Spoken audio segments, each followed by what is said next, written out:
Hi, I'm Jesse with Living Tree Community Foods. We are here today to talk about the California drought and its relation to life forces, to living energy in the atmosphere. We've come to the realization that it's not just that green smoothie in your hand, but indeed all living things are pervaded by a universal life energy. Indeed, this realization is one of the great advances of our epoch. We're privileged today to talk with Joel Carlinsky, a profound student of atmospheric energetics. We will try to gain some understanding of what's going on in the atmosphere that has manifested in the drought that we are experiencing here in California. So could we begin, Joel, by your telling us a bit about your background and how you came to this rather esoteric area of inquiry? Well, I've always been interested in environmental issues in general, and in this issue of the atmosphere in particular. And I have made some observation, witnessed some events, and conducted some experiments, which have led me to conclusions that the conventional theory of atmospheric physics is seriously deficient, and the alternative theory of a biologically active energetic continuum in the atmosphere is a more viable theory that can explain a wider spectrum of the events that I've witnessed. That is very, very exciting indeed, and goes very much against the grain of conventional thinking, to say the least. Yes, it certainly does. Could you tell us a little about, let's begin with conventionality, and could you tell us a little about how the conventionals view the current circumstance of the drought? Well, they don't really have a real understanding of anything causing the drought. In conventional theory, droughts just happen. They don't know why a drought would happen. They may correlate that with higher temperatures, droughts will be more frequent, but they don't have any understanding of a mechanism to explain what causes a drought. The conventional theory of global warming due to greenhouse gases has some serious drawbacks. Water vapor in the atmosphere has about 100 times the efficiency of CO2 as a greenhouse gas, and there's about 100 times as much of it. So the greenhouse effect of water vapor in the atmosphere would be on the order of 10,000 times as much as that of CO2. And since the normal amount of water vapor in the atmosphere varies from one year to another by as much as 15%, it would be impossible to tell whether there is any effect from CO2 or not. So many of the phenomena that are being attributed to warming of the atmosphere, warming of the earth due to insulation by greenhouse gases in the atmosphere, can be more parsimoniously explained and better explained, along with a lot of other phenomena that conventional science doesn't even touch or mention, just by a theory that there is a energetic atmospheric continuum with many of the characteristics of living organisms, that it shares biological characteristics, what we think of as biological characteristics, such as reacting to stimuli with living organisms. And this is a theory that explains a much wider range of the observations. How exciting. So the atmosphere itself, what an exciting concept of the atmosphere as a living organism.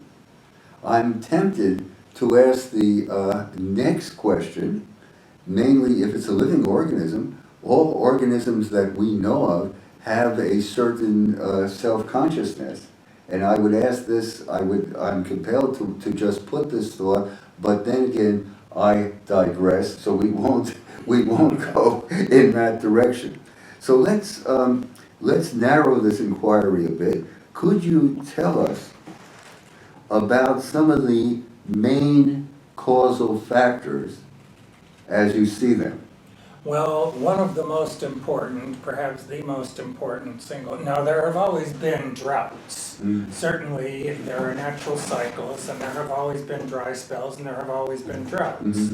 So I'm not talking about that. I'm talking about an additional number of droughts or additional intensity of droughts superimposed upon what naturally exists. Superimpose upon what would naturally exist if there were no humans and no human technology on this planet, in addition to whatever nature happens to be doing at the moment. For example, if nature were creating a extremely wet year, but a human factor is being added which tends towards drought, it might come out as a normal year statistically. If nature happened to be producing a dry year that year and the human factors were added to it, it might be an exceptionally severe drought. So I'm only talking about what the humans are doing to the planet. And in conventional theory, droughts just happen without any antecedent cause. But what I'm saying is that radioactivity from widespread nuclear industry, nuclear technology, over the last 70-odd years since the start of the atomic age, is a very important factor in destabilizing the atmosphere, causing the energy in the atmosphere to run amok, break down, eventually disintegrate, weaken, and die. And the stagnation of the life energy of the atmosphere is to a very large extent caused by exposure to unnaturally high concentrations of radioactivity from human activities. What are we to say of a country like France, for example, which is replete with nuclear reactors, that gets most, if not all of its electrical energy? About 75%, I believe it is, Mm-hmm. yes. Mm-hmm. Well, what we can say is that we hope that they wake up and phase it out, as Germany is trying to do, as soon as possible. So according to what you're saying, the cost of nuclear power is really far greater than what the conventionals have even imagined. Absolutely. If you were thinking of it purely in economic terms, then you have to add to the cost of nuclear reactors the cost of droughts and also the cost of severe short-term weather events, severe storms, tornadoes, for example, that are a reaction of the atmosphere to that irritation. So in other words, what you're telling me is that the cost of nuclear power plants is catastrophic. Yes. That's something to be considered with utmost care by all of us. Then, in addition to nuclear radiation, there are other factors. Yes. The atmosphere reacts in the same way, with first agitation, then debilitation and collapse, to most extremely intense, powerful sources of high voltage alternating current. This can be radio, television, microwave, radar, and high tension power lines. And of course, cell phone towers. Anything like that, yes. Any source of high voltage alternating current is an irritation to the life energy of the atmosphere to some degree.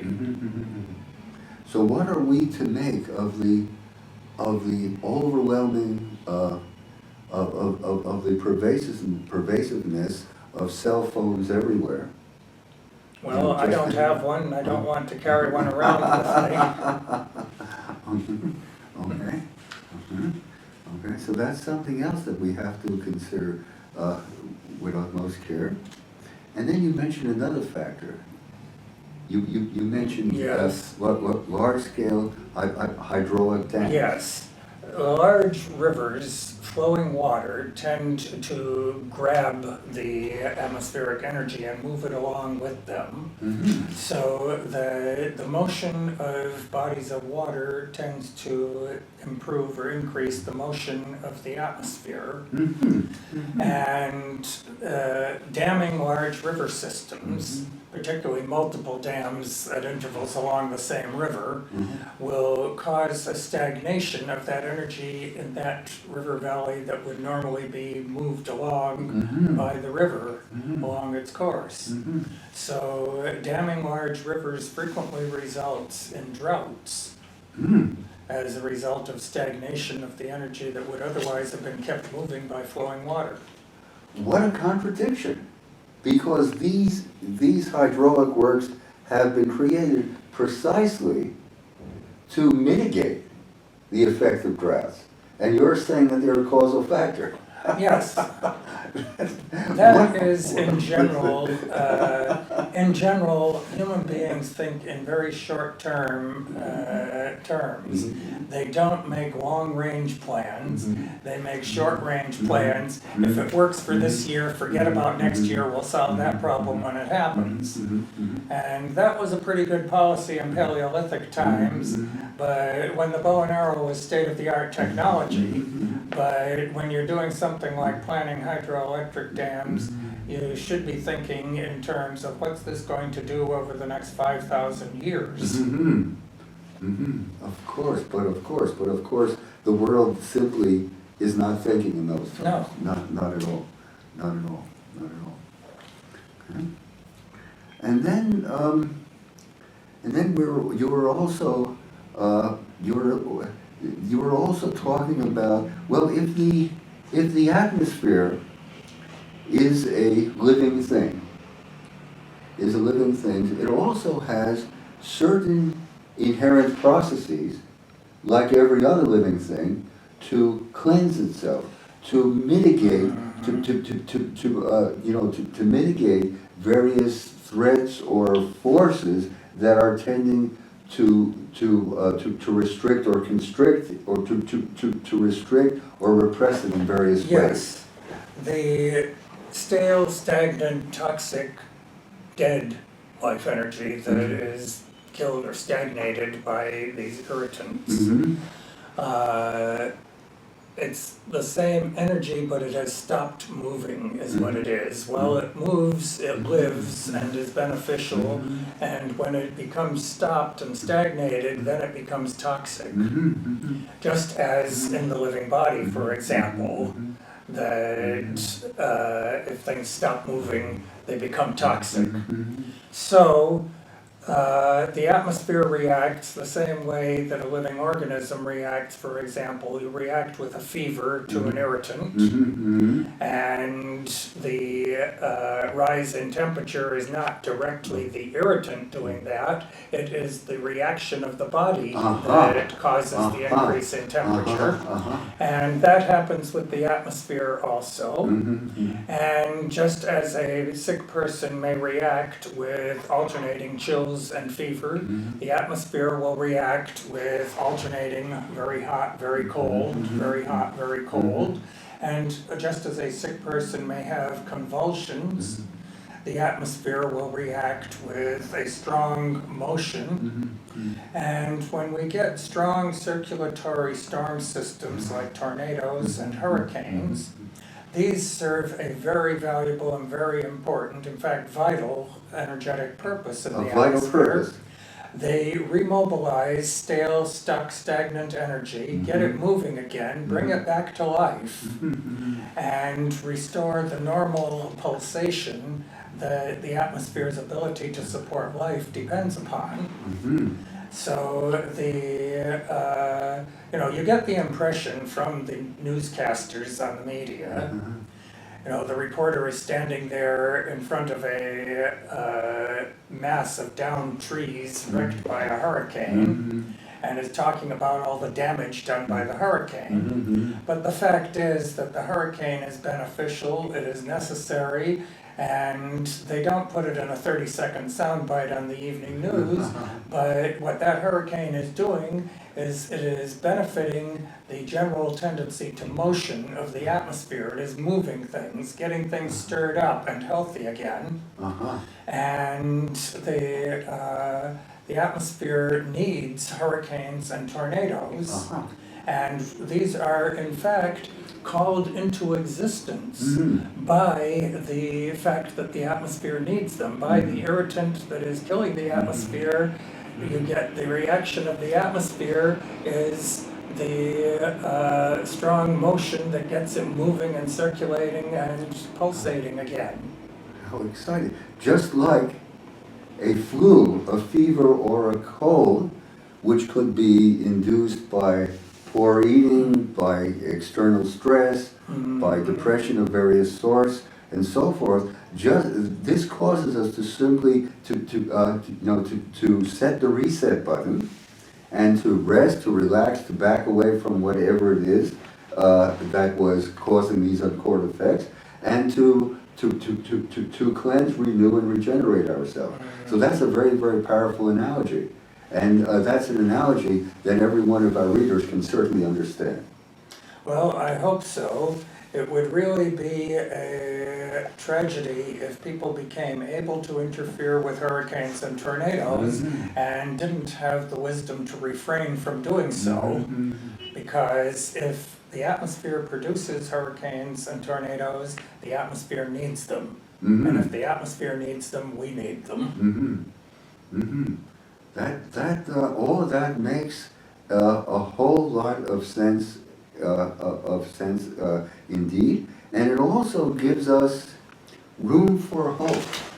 Room for hope, in that the atmosphere is doing its best, its level best, to correct a very, very threatening and anti-life situation. Yes, there are more than 1,000 nuclear reactors in operation on this planet, including more than 100 ships at sea powered by nuclear reactors, both surface and submarine. And the same effect that they are having on the atmosphere, they are also having on seawater, which is becoming more acid. And the acidification of seawater is being blamed by conventional science on the same greenhouse gases. And the fact is, in laboratory experiments, it has been shown that both water and the blood of living organisms become more acid if exposed to radioactivity. Who would have imagined? Who would have imagined?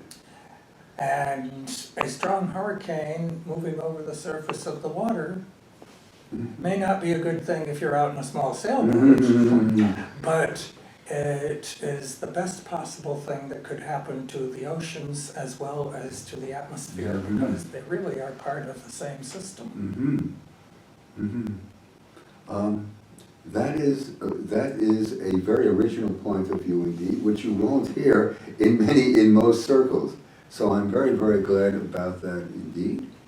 And I'd like to say that the main reason we're having this talk is to get us moving, to move our minds and beings from stuck and rather constipated places, to get movement, to share and rejoice in the dialectic of confrontation of opposites.